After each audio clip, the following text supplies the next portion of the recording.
Saya memiliki mitra bisnis di Singapura yang perjalanan kehidupannya menarik untuk dipelajari. Dia aslinya warga Malaysia, terlahir di Malaysia. Di tahun 80-an ketika usianya belasan tahun, dia memilih merantau ke Singapura dan menjadi warga negara Singapura. Menariknya, dia ingin jadi warga negara Singapura bukan tertarik dengan Singapuranya, tetapi ingin menjadi warga negara Singapura agar dia bisa ke Cina daratan, ke mainland China. Karena dulu Malaysia tidak punya hubungan diplomatik dengan Cina Tiongkok. Kita semua tahu apa yang terjadi di Cina sewaktu revolusi budaya dari tahun 1966 hingga 1976. Mao Zedong, Cultural Revolution, membabat semua para pembangkang yang menciptakan efek taat pada seluruh bangsa Cina saat ini.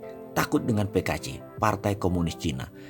Di tahun 1989 terjadi lagi revolusi kedua yang diawali dengan Tiananmen Tragedy yang melahirkan sebuah sejarah baru yaitu The New Tiananmen Papers. Sahabat saya Jackson namanya, ini punya visi yang tajam. Visi tentang masa depan Cina di awal tahun 80-an. Bayangkan, Jackson kala itu hanya pemuda 18 tahun. Dia mengatakan Cina akan menjadi great country atau negara besar.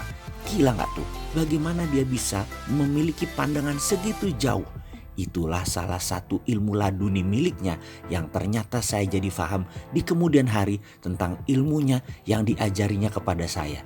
Bagaimana melihat visi ke depan. Jackson dan saya bermitra bisnis sudah lebih 15 tahun hingga saat ini. Akhirnya saya ketularan juga bagaimana melihat masa depan versi Jackson. Kita lanjutkan cerita Jackson melihat Cina. Dia pun ingin ke Cina dan yang terbaik adalah dengan menjadi warga negara Singapura. Di tahun 85-an dia ke Cina di usia 23 tahunan kira-kira. Masih bolak-balik, namun ketika Tiananmen terjadi di tahun 89, sejak saat itu dia menetap di Cina. Cina dengan Deng Xiaopingnya melakukan revolusi ekonomi gila-gilaan. Hal ini tidak diterima oleh banyak ekonom dunia karena doktrin keilmuan ekonomi mereka yang melekat adalah printing money itu menimbulkan inflasi, tapi tidak bagi Deng Xiaoping, tidak bagi Cina. Renminbi dicetak berdasarkan proyek dan proyeknya harus proyek produktif. Lalu bagaimana dana tersebut dikucurkan? Ada 3 zona tanah di Cina. 1 zona industri, 2 zona niaga, 3 zona perumahan. Kalau Anda memiliki lahan di zona industri, maka tanah tersebut kalau dijaminkan ke bank akan mendapatkan nilai 150%. Sekali lagi, 150% alias 1,5 kali nilai tanah tersebut. Kalau di Indonesia, tanah yang dijaminkan uangnya hanya keluar 70% dari nilai apresialnya. Logikanya begini, tanah tadi akan dibuat pabrik. Nilai tanah katakan 100 juta rupiah. Kalau dijaminkan keluarnya 150 juta, lalu dibuat pabrik di atasnya, maka nilai baru atas aset tersebut adalah 100 juta tanah plus 150 juta nilai pabrik, jadi 250 juta. Betul ya? Dan sekali lagi, yang dijaminkan pinjaman hanya 150 juta. Jadi aset masih lebih besar dari pinjaman. Alias bank kalau meminjamkan, bank masih aman. Sekali lagi, kita lihat sistem di Indonesia.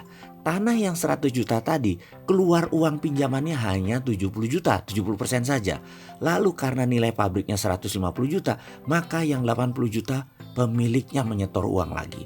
Dalam perhitungan pembukuan bank, pinjaman 70 juta, aset yang dipegang 250 juta. Lah itu gablek namanya, itu namanya lintah darat bank sistem di Indonesia itu.